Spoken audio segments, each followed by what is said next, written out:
Assalamualaikum pemirsa, apa kabar Anda? Senang sekali saya Emil Faiza bisa hadir menjumpai Anda dalam wawancara eksklusif bersama dengan seorang tokoh bangsa yang sangat inspiratif sekaligus nama besarnya tentu sudah tidak asing lagi di telinga kita. Beliau adalah Pak Prabowo Subianto. Assalamualaikum Pak Prabowo. Waalaikumsalam. Waduh, selamat malam. Terima kasih banyak kami sudah diizinkan bertamu di kediaman Bapak ini Pak ya. Terima kasih. Iya, Pak ini kalau misalnya untuk sehari-hari selain kegiatan Bapak sebagai politikus, sebagai pengusaha, apalagi nih aktivitasnya? Akhir-akhir ini memang saya sangat sibuk ya, jadi bisa dikatakan ya hampir sebagian besar kegiatan saya fokus kepada politik dan bisnis. Tentunya juga saya olahraga, saya juga hobi saya baca, saya banyak baca itu. Iya. Baca, kemudian kalau bisa ya hanya relax begitu. Termasuk mendengarkan musik ya, di karena ada alat musik namanya.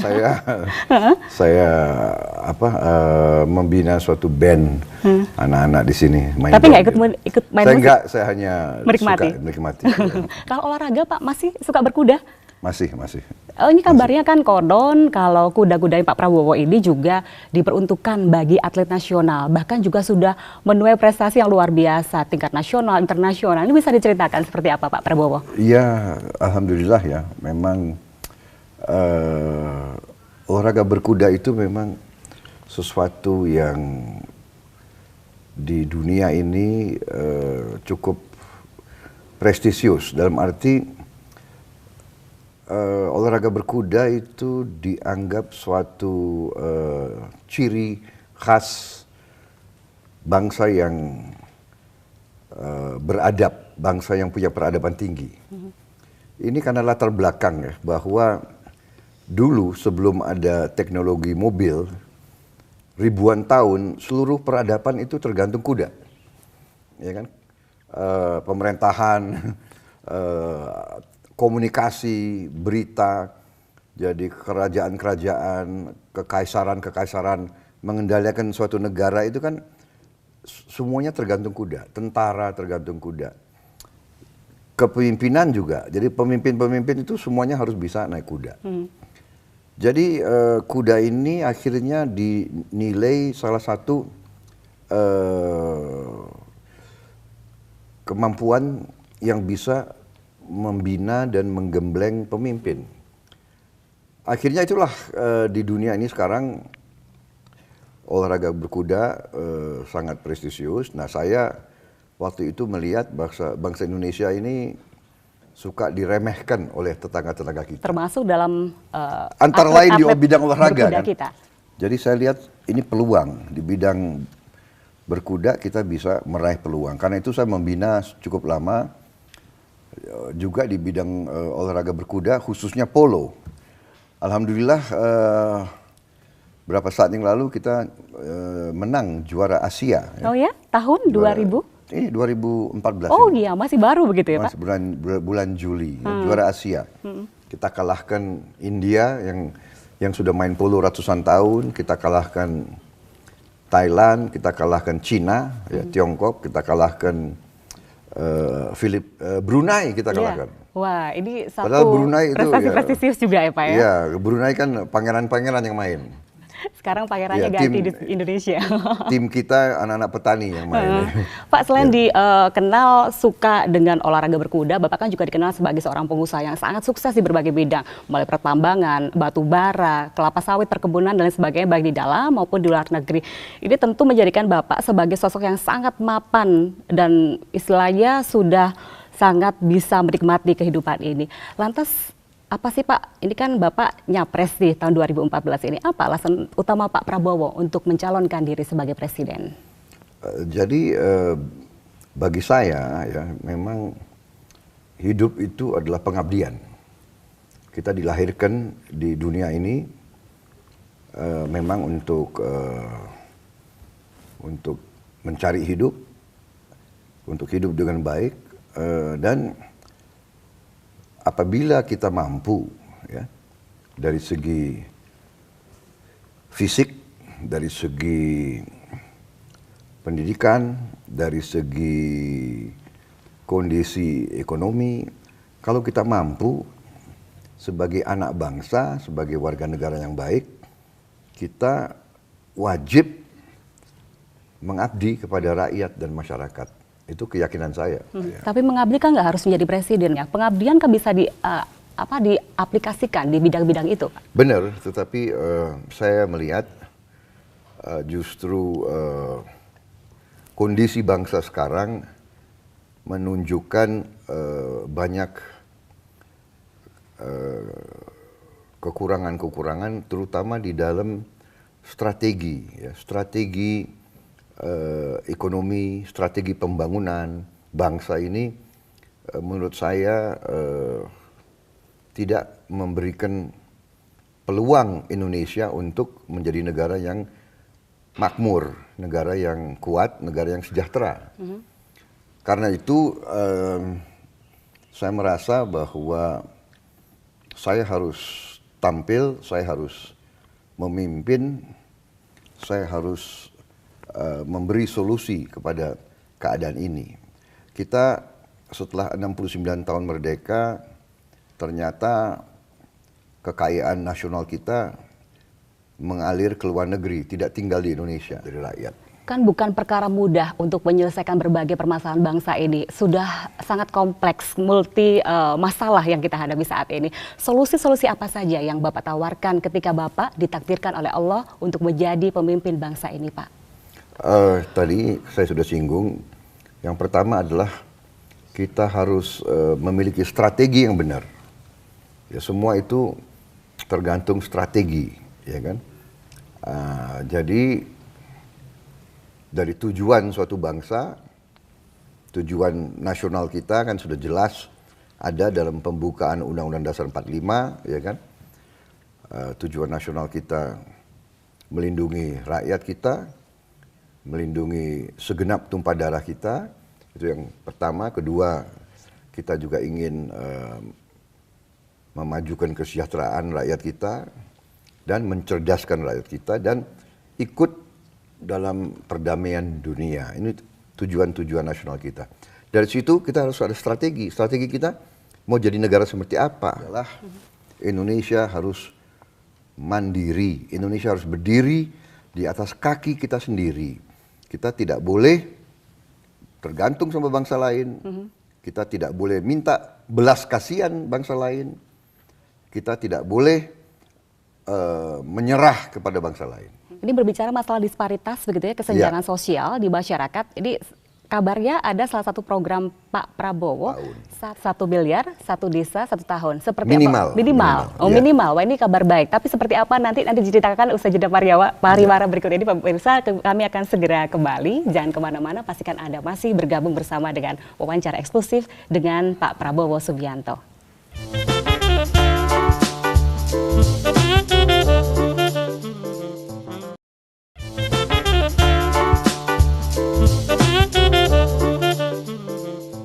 Pemirsa, inilah wawancara eksklusif kami bersama dengan Pak Prabowo Subianto di kediaman beliau. Kita lanjut lagi ke program yang tadi akan diusung oleh Pak Prabowo.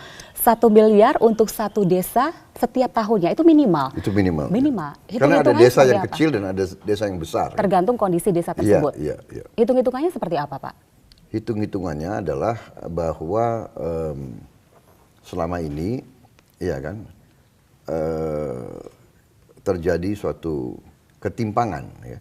Menurut saya ketidakadilan. Jadi uang di seluruh Indonesia beredar 2/3-nya, 60% daripada semua uang di Indonesia beredar di satu tempat, yaitu di DKI Jakarta. Ya. Kemudian 30% dari semua uang di Indonesia beredar di kota-kota besar lainnya. Hanya 10% uang dari seluruh bangsa Indonesia beredar di desa-desa. Padahal 77% rakyat kita tinggal di desa-desa. Jadi bayangkan ya, 77% rakyat harus hidup dengan 10% uang Indonesia. Jadi ini harus kita robah. Ya, kita harus ada strategi di mana produktivitas di desa-desa harus kita tingkatkan. Nah, dengan strategi uang yang ada kalau bisa sebagian itu langsung saja ke desa. Jadi mereka sendiri diberikan Nanti mereka akan kelola. kelola, kan mereka ada kepala desa, ada lembaga-lembaga musyawarah desa, ada rembuk desa, itu bisa dikelola oleh mereka sendiri. Ini yang salah satu strategi pokok dari ekonomi kerakyatan adalah bahwa kita membuat desa itu kuat, desa itu makmur. Menurut saya karena kita meninggalkan sistem ekonomi berdasarkan Pancasila, ya, selama berapa puluh tahun ini kita meninggalkan Undang-Undang Dasar 45, justru karena itulah kekayaan kita sekarang banyak yang bocor. Hitungan saya bocor kita adalah 1.000 triliun tiap tahun. Saya ada yang koreksi, ada yang membantah saya. Beberapa ahli, salah Pak Prabowo, angka Anda 1.000 triliun salah, yang benar lebih dari itu. Menurut hitungan saya 3.000 triliun. Itu bayangkan, jadi ada pakar-pakar yang malah menghitung lebih dari itu. Hitungan saya dengan tim pakar saya sekitar 1.200 triliun lah, 1.000 sekitar itu. Ya, setiap tapi, tahunnya itu ya? Tiap tahun, ya kan? Lantas yang akan dilakukan untuk bisa mengurangi, meminimalisir, bahkan menghilangkan kebocoran tersebut, ya, tadi apa saya yang katakan, dilakukan? strateginya pertama harus benar. Sebagai contoh sekarang anggaran untuk bantuan sosial itu sekarang di APBN sudah berapa tahun ini sekitar 120 triliun. 12 miliar dolar, ya, untuk bantuan sosial. 120 triliun. Dan kita semua tahu itu dipakai oleh banyak pejabat-pejabat yang kebetulan memang adalah politisi. Dia pakai itu untuk kampanye dia, bansos itu. Banyak juga yang sekarang pejabat-pejabat yang kena masalah hukum karena korupsi. Bansos ini jadi bancaan, ya, jadi sumber korupsi. Banyak nggak sampai ke bawah. Ya. Nah, jadi kalau kita punya strategi yang tepat, kita punya yang kita singgung tadi 81.000 desa. Kalau kita alokasikan 1 miliar langsung ke desa, tidak melalui provinsi, tidak melalui kabupaten, tidak melalui kecamatan, langsung ke desa, ini mengurangi kemungkinan di korupsi, dipotong di tiap tingkat. Karena kebiasaan di Indonesia adalah kalau ada peluang, mungkin di situ ada keinginan untuk korupsi. Jadi atau apa alasan macam-macam. Pengeperasan birokrasi ya, begitu ya ya? benar, itu sering uang yang di anggaran dicanangkan 100 juta untuk desa, setelah turun tinggal 5 juta, 6 juta rupiah. Selain pengeperasan birokrasi, apalagi yang dilakukan untuk bisa meminimalisir korupsi di negeri ini? Kan ini sudah menjadi satu penyakit yang menjadi musuh kita bersama, Pak Prabowo. Saya kira ya yang dengan sistem manajemen yang benar, dengan transparansi, dengan penggunaan komputer, informatika yang baik, banyak sekali bisa kita kurangi. Banyak negara sudah membuktikan bahwa dengan sistem informatika yang benar, dengan komputerisasi, dengan transparansi, ini sangat memotong. Banyak pihak yang mengapresiasi selama kepemimpinan Presiden SBY terhadap upaya pemberantasan korupsi. Dan ini tentu prestasi yang harusnya diungguli oleh presiden siapapun ia yang akan memimpin bangsa ini selanjutnya. Lantas Bapak, ini hal yang paling utama yang akan dilakukan untuk upaya pemberantasan korupsi selain tadi pengeperasan birokrasi, apalagi? Saya kira mungkin sampai sekarang saya yang paling tegas, statement saya 2 minggu lalu, bahwa saya akan memperkuat KPK, saya akan lipat gandakan anggarannya KPK, saya akan lipat gandakan personalia, jumlah personel KPK. Itu bisa jadi jaminan? Saya kira belum ada pimpinan partai yang bikin statement. Bisa jadi jaminan untuk pemberantasan korupsi di negara kita, Pak? Ya saya kira susah ya kasih jaminan. tetapi bahwa kita punya itikat keras, kita punya kehendak keras, kita punya political will yang keras. Saya kira itu jelas, itu komitmen saya. Itu. Selain untuk KPK, hitam di atas putih ya. Itu sudah saya bikin komitmen di depan umum. Selain untuk KPK, yang lainnya, ranah-ranah yang lainnya kan masih banyak, Oh Pak. tidak, itu juga statement saya. Kita harus perkuat kejaksaan, kita harus perkuat polisi. Jadi semua aparat penegak hukum harus kita perkuat. Caranya bagaimana, Pak Prabowo? Kita, ya tadi saya katakan, sistem manajemen, sistem pendidikan, sistem seleksi, kemudian kualitas hidup. Mereka manusia, kita harus jamin kualitas hidupnya supaya baik. Jangan sampai ada hakim kita yang terlantar, jangan sampai hakim kita tidak punya rumah, jangan sampai hakim kita hidupnya susah. Jadi kita bikin mereka itu sebetulnya terhormat dan kualitas hidupnya terjamin supaya mereka bisa menjaga kehormatan mereka, supaya mereka tidak bisa disogok. Kalau semua sudah diberikan, mereka masih korupsi, masih minta disogok, nah itu harus dihukum sekeras-kerasnya. Termasuk hukuman mati kah? Kalau saya pikir ya, bangsa Indonesia itu tidak sampai ke hukuman mati. Kalau dikasih hukuman yang sesuai dengan KUHP yang ada di KUHAP saja, itu sudah kapok. Masalahnya sekarang ini kan, tapi saya lihat sudah ke arah situ, sudah ada hakim-hakim yang memberi hukuman. Bayangkan kalau Anda dapat 20 tahun penjara. Itu kan kalau orang yang umurnya 60 tahun, dia keluarnya nanti udah 80 tahun itu. Iya. Ya kan? Jadi itu sudah jera. Masalahnya ini adalah kenapa kemarin-kemarin tidak jera? Dia dihukum 3 tahun. Sesudah dihukum 3 tahun, nanti dia main lagi, sogok sini, sogok sana. Nanti 1,5 tahun dia udah jalan-jalan. Jadi dia anggap masuk penjara itu ya semacam mungkin cuti kali. Atau ini ya sementara istirahat dulu dari aktivitas sehari-hari. Kita juga menunggu seperti apa kebijakan yang Pak Prabowo tawarkan untuk permasalahan TKI kita. Kita harus break sejenak, kami akan kembali pemirsa usai pariwara berikut.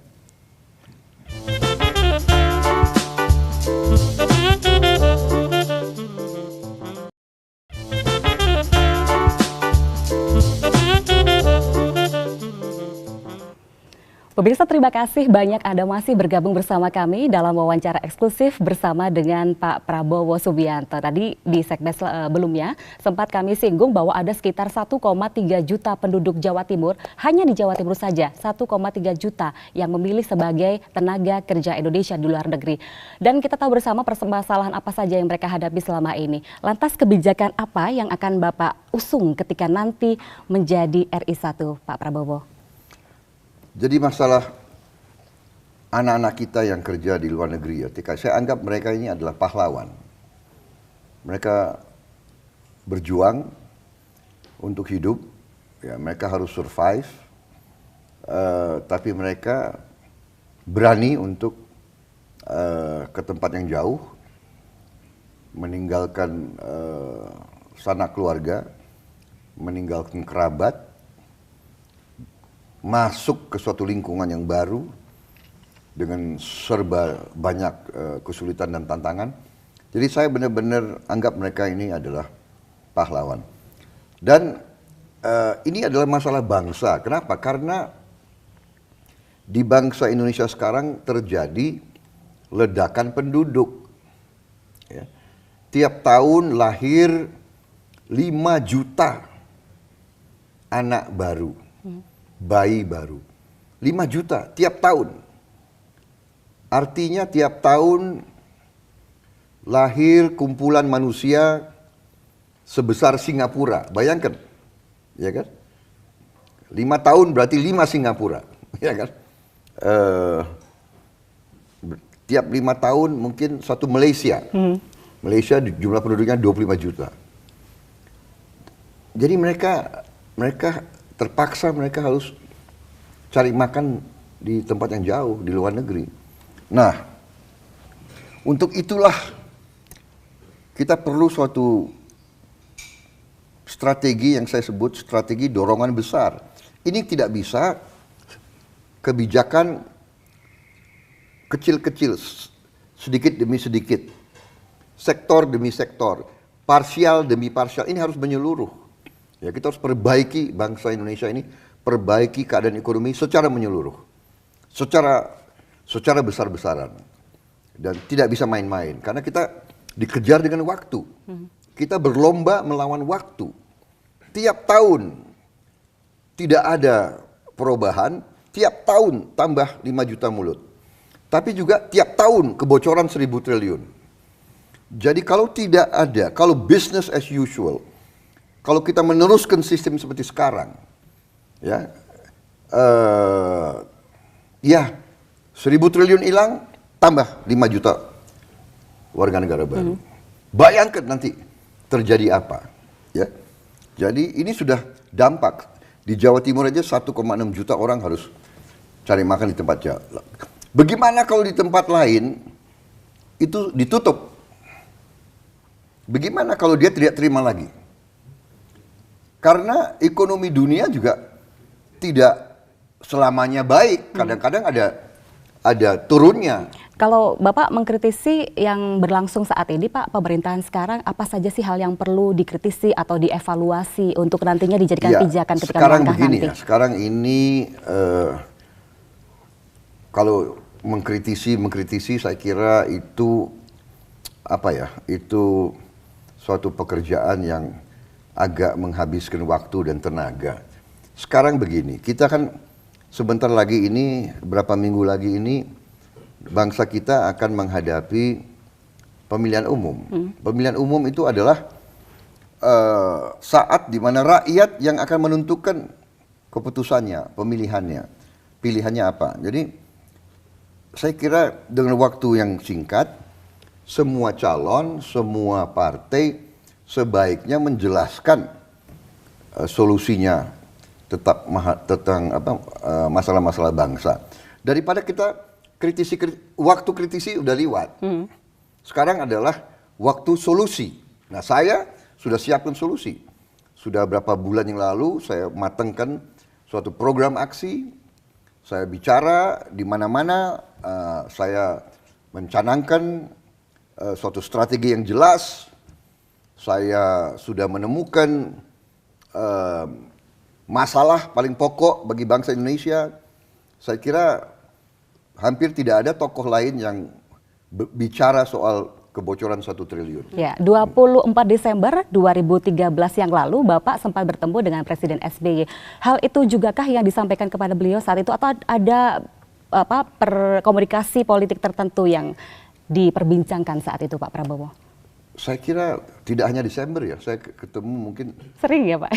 Beberapa kali saya ketemu. Ya, setelah Desember itu masih ada pertemuan lagi dengan Pak SBY? Jadi begini ya, komunikasi politik dengan semua pemimpin itu saya kira baik. Ya kan? Justru yang tidak baik kalau tidak ada komunikasi. Ya kan? Jadi saya komunikasi dengan beliau, saya komunikasi dengan tokoh-tokoh lain.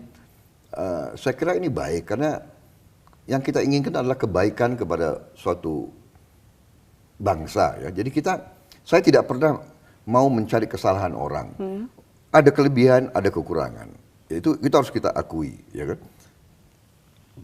Yang saya sekarang fokus adalah kepada solusi, ya kan?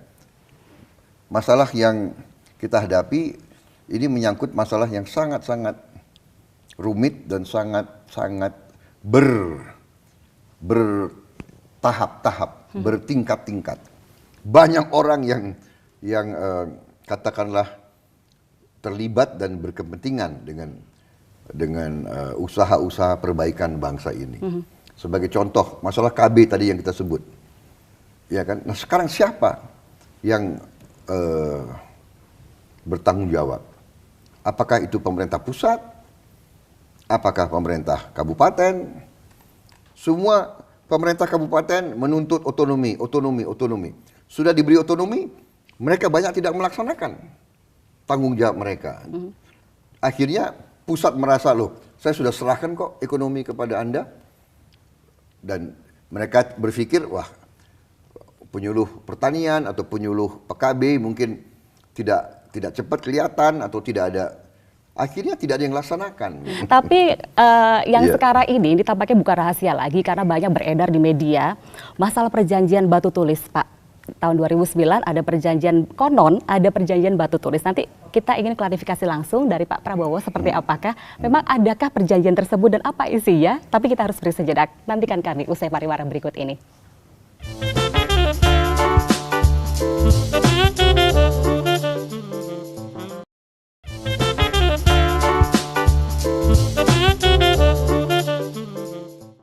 Anda kembali bergabung bersama kami dalam wawancara eksklusif bersama dengan Pak Prabowo Subianto. Masih di kediaman beliau. Ini nyaman sekali tempat ini, Pak. Terima kasih. Iya, Pak, Jauh tapi ya. jauh tapi menyenangkan sekali di sini pemirsa. Jauh di gunung.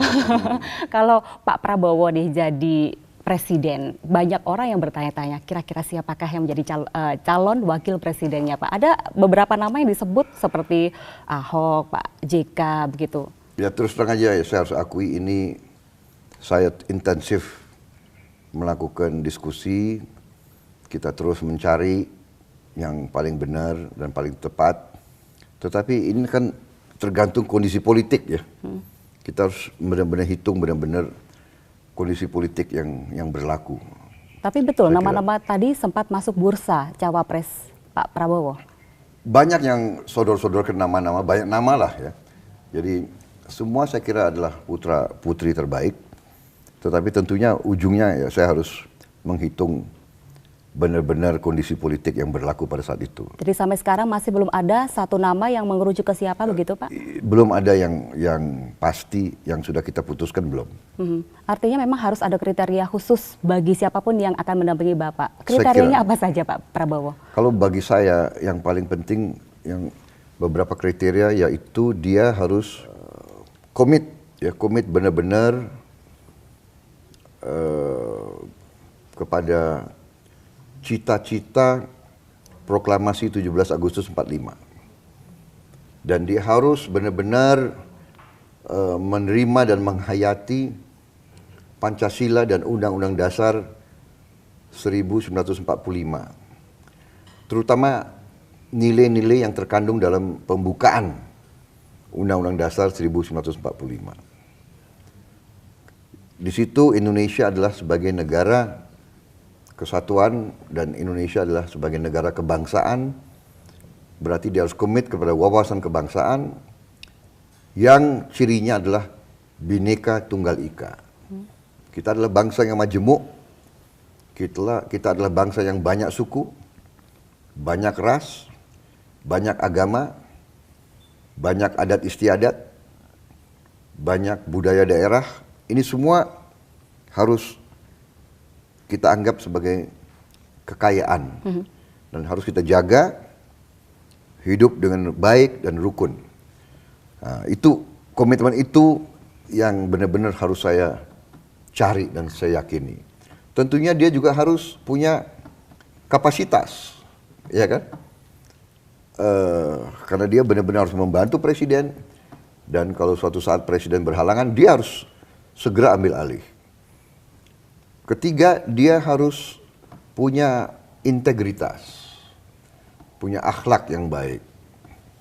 Dia tidak boleh jadi penipu. Dia jangan jadi koruptor. Dia harus bersih.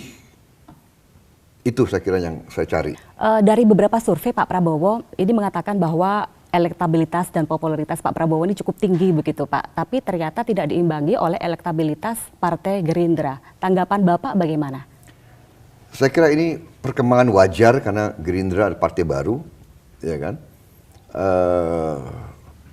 Kalau kita lihat ya partai-partai yang tangguh di Indonesia kan sudah partai lama, sudah puluhan tahun. Kita baru 6 tahun. Jadi ini wajar, tetapi ini bagian dari pendidikan politik. Saya kira perkembangannya cukup baik yang saya dapat. Kita meningkat terus, ya, jadi nanti akan mengikuti lah. Ya, akan mengikuti, ini artinya akan mengikuti elektabilitas Bapak yang juga cukup tinggi tadi? Ya, mudah-mudahan, insya Allah. Apa yang bisa dilakukan untuk meningkatkan popularitas dan elektabilitas Partai Gerindra, Pak? Ya kerja keras daripada kader-kader partai. Caleg-caleg harus turun ke rakyat. Masih cukup optimis Iya. untuk bisa meraih 20% suara? Ya tergantung dia mau atau tidak. Kalau si caleg kerja keras, dan tentunya yang saya perhatikan caleg-caleg yang potensial, dia sudah kerja keras lama. Dia bukan 20 hari ini, dia sudah kerja ya katakanlah 1 tahun yang lalu. Seandainya tidak sampai 20%, apakah Bapak tetap mencalonkan diri sebagai presiden dengan berkoalisi dengan partai lain, ataukah masih mau mengalah menjadi cawapres begitu seperti tahun 2009 yang lalu? Iya, saya kira sudah saya tegaskan, partai saya dan diri saya kira tidak punya bayangan untuk jadi wakil presiden. Jadi satu-satunya pilihan adalah menjadi calon presiden. Posisinya seperti itu sekarang, dan ya benar, saya tidak minat untuk jadi wakil presiden. Benar-benar menutup Lebih pintu baik saya jadi warga negara biasa saja daripada menjadi calon wakil presiden. Ya. Sudah lewat lah, Sudah lewat. mungkin 5 tahun yang lalu atau 10 tahun oke. Mungkin ada kaitannya dengan perjanjian batu tulis. Konon di media juga beredar informasi tentang adanya perjanjian batu tulis tahun 2009 yang lalu, di mana kabarnya dalam perjanjian itu disebutkan tahun 2009 Pak Prabowo mendukung penuh Ibu Mega untuk menjadi RI 1. Sementara 2014 nantinya PDI Perjuangan, Ibu Mega akan mendukung penuh Pak Prabowo menjadi RI 1. Apa betul seperti itu, Pak? Jadi ini kembali yang sama dengan yang Anda tanya tentang dengan SBY. Saya punya suatu, katakanlah apa ya, saya punya suatu tata krama. Ya, toto kromo, tata krama. Etika politik Iya, begitu? kalau orang Jawa bilang toto. Jadi kalau ada suatu antara dua tokoh, biarlah nanti diselesaikan antara dua tokoh itu pada saat yang tepat. Apakah tidak menutup kemungkinan misalnya Pak Prabowo memberikan klarifikasi tentang permasalahan tersebut, Pak, kepada masyarakat? Iya, saya akan beri klarifikasi pada saat yang tepat. Kapan itu, Pak? Ya, pada saat yang tepat. Iya, ini bukan tepat ya, Pak. Bapak yakin apabila Bapak menyampaikan statement tentang perjanjian batu tulis itu akan mengganggu kenyamanan sebuah pihak? Tidak, maksud saya itu saya menjaga jangan sampai. Kalau terjadi atau tidak saya tidak tahu, tapi saya selalu berusaha untuk jangan mengganggu perasaan dan kenyamanan orang. Tapi ada upaya untuk membuka ruang komunikasi begitu, Pak, antara Gerindra dengan PDI Perjuangan atau antara Bapak dengan Bu Mega? Saya selalu berusaha untuk pelihara hubungan baik dengan semua pihak. Dan sampai sekarang hasilnya seperti apa, Pak? Upaya untuk membuka komunikasi dengan Bu Mega tentang hal tersebut? Saya kira berjalan, ya, ada pihak-pihak yang istilahnya memelihara. Menjembatani begitu? Ya, menjembatani. Ternyata kita tahu di media juga mengatakan bahwa PDI Perjuangan kemungkinan besar akan merestui Jokowi sebagai calon presiden berikutnya. Tanggapan Bapak bagaimana? Iya, itu yang saya katakan ya, kondisi politik berubah dinamis ya. Ya kita lihat nanti. Kan itu baru kemungkinan. Ya kita bagaimana kita bisa menyusun suatu sikap berdasarkan kemungkinan.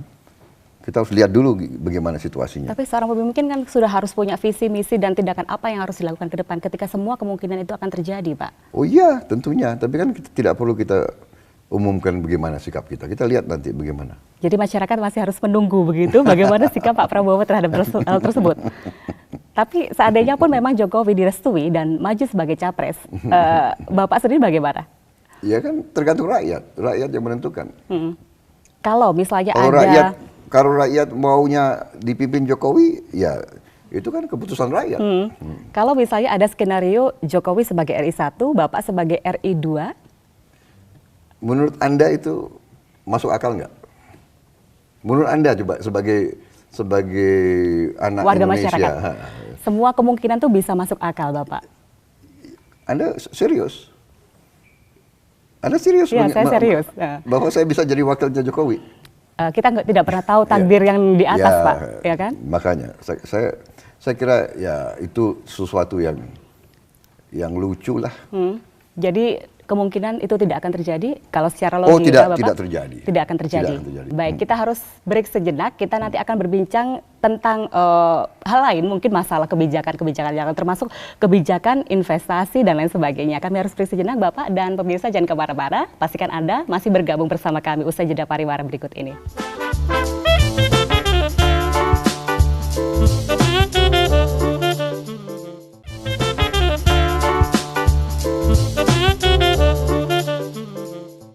pemirsa, inilah wawancara eksklusif kami bersama dengan Pak Prabowo Subianto. Tadi kita sudah berbincang banyak sekali seputar berbagai hal, termasuk pencapresan beliau di tahun 2014 ini. Tapi ketika nanti terpilih sebagai RI1 atau Presiden Republik Indonesia, ada kebijakan-kebijakan yang tentu akan digulirkan. Tadi sempat dibahas tentang beberapa hal, termasuk kebijakan masalah TKI. Selain itu Pak, investasi atau investor asing ini kan juga penting sekali untuk mendapatkan concern tersendiri dari pemimpin bangsa ini. Kira-kira kebijakan seperti apa yang diterapkan untuk investasi asing ini, Pak? Seorang investor asing, dia akan investasi kalau keadaan suatu negara itu aman. Pertama itu. Kedua, kalau sistem hukumnya kuat, ada kepastian hukum. Ketiga, kalau pelayanan pemerintah itu baik. Jadi kalau kita mau menarik investasi asing, pertama kita harus jaga keamanan di seluruh wilayah kita.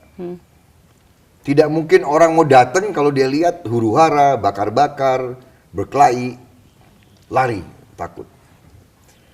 Kemudian kalau nggak jelas, ya pelayanan pemerintah nggak jelas, minta izin bertahun-tahun, berbulan-bulan, harus minta puluhan tanda tangan. Kemudian apalagi ada korupsi yang terlalu parah, semua tanda tangan harus bayar. Kemudian ada pemeresan, ada intimidasi, para investor pasti tidak nyaman. Jadi tadi ya, rasa aman, kemudian pelayanan pemerintah harus baik, transparan, pemerintah yang bersih, kemudian kepastian hukum. Hukum juga tidak boleh gonta-ganti, ya. Kalau ini kita lakukan, pasti investor asing datang. Kita ekonomi yang sangat besar, kita punya sumber alam yang sangat banyak. Pasar kita sangat besar, pasti mereka datang. Ya kan? Jadi kita nggak usah khawatir itu. Yeah. Yang kita waspada adalah orang asing atau pihak asing yang datang, dia seolah-olah mau investasi, padahal sebetulnya dia hanya mau jualan di Indonesia.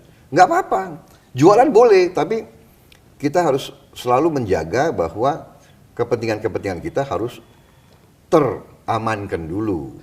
Tapi kan 2015 perdagangan bebas ini sudah berlaku, Pak. Bagaimana upaya yang akan dilakukan untuk mempersiapkan bangsa kita terhadap sesuatu yang memang sudah menjadi kepastian yang akan terjadi?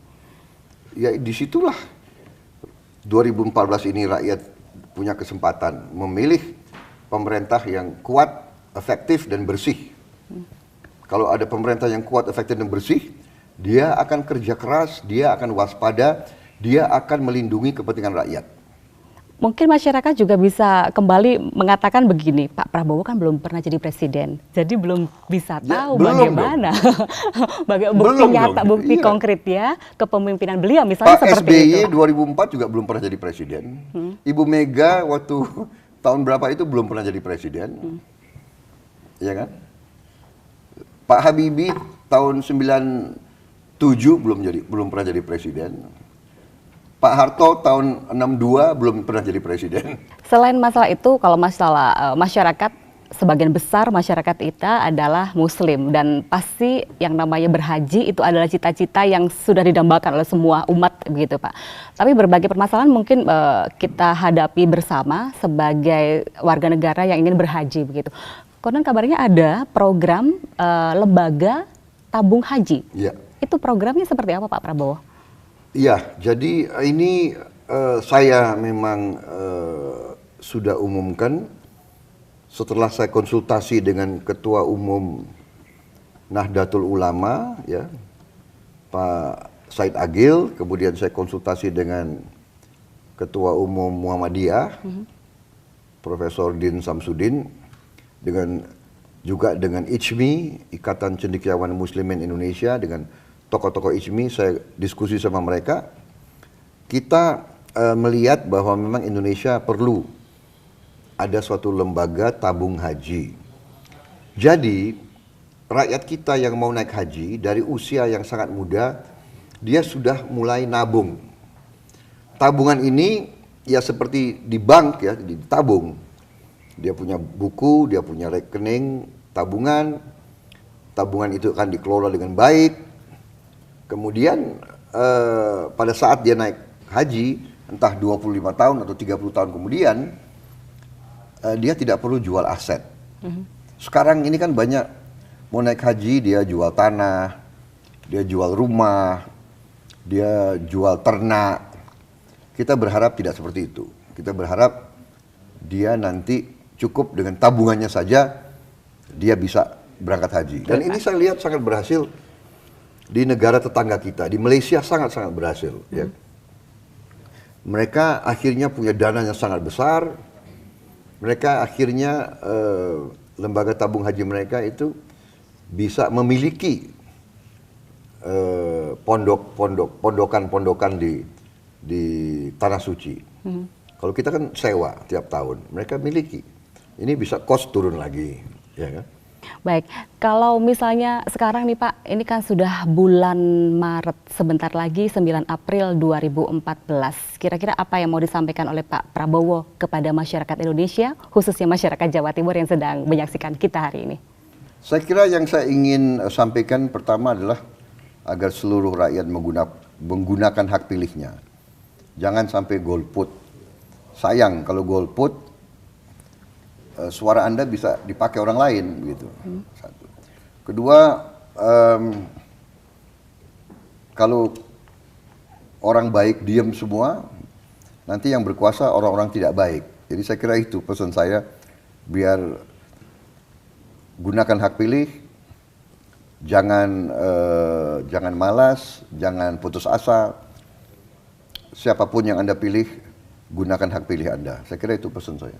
2009 kan Bapak pernah mencalonkan diri juga bersama Bu Mega, tapi masih belum menuai keberhasilan pada saat itu. Tapi hal-hal apa saja atau pelajaran berharga apa yang bisa Bapak petik dari pengalaman di tahun 2009 lalu, Pak? Di tahun 2009, partai yang saya bangun baru berusia 1 tahun. Belum dikenal, belum punya mesin politik. Sekarang kita sudah 6 tahun usia kita punya mesin politik kita cukup militan, kita terdiri dari banyak orang-orang idealis, tantangannya sangat berat, tapi sekarang situasinya lain. Anggota kita banyak, saksi kita nanti lengkap, jadi kita lebih optimis kali ini. Terima kasih banyak Pak Prabowo sudah menyempatkan diri bersama kami, dan pemirsa, demikian tadi bincang-bincang kita bersama dengan Pak Prabowo Subianto. Semoga menginspirasi Anda sebagai warga negara Indonesia untuk memilih siapakah ia yang patut untuk Anda coblos nanti. Terima kasih banyak atas kebersamaan Anda. Saya Emil Faiza. Wassalamualaikum warahmatullahi wabarakatuh.